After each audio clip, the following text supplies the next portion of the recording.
Psalm 3 was written during one of the most painful moments in David's life. He was running from his own son, Absalom.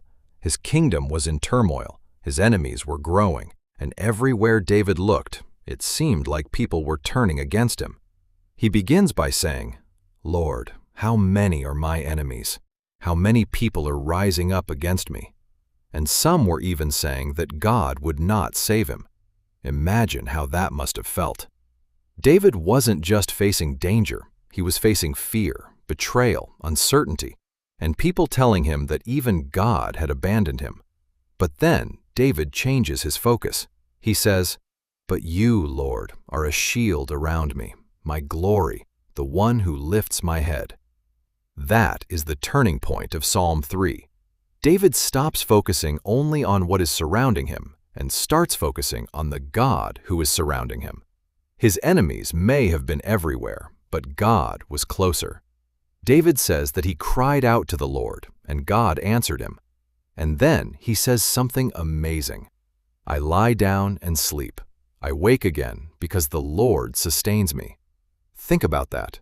David is being hunted. His future is uncertain, and yet he is able to sleep. Not because his problems disappeared, but because he trusted the one who was holding him through them. Then David says he will not be afraid, even if thousands surround him. That doesn't mean he never felt fear. It means fear would not have the final word. His confidence was in God. Psalm 3 reminds us that sometimes faith is not about God immediately removing the battle. Sometimes faith is being able to rest while the battle is still happening. You may have situations in your life right now that feel overwhelming.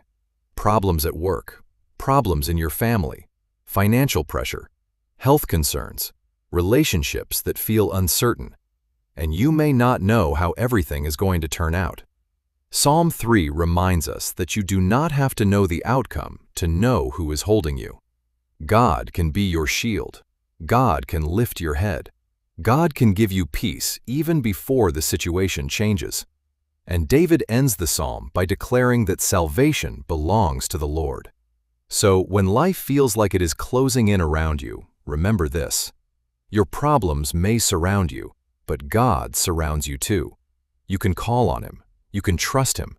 And sometimes one of the greatest acts of faith is simply being able to lay your head down at night and say, "God, I don't know what tomorrow holds, but I know you'll be there when I wake up."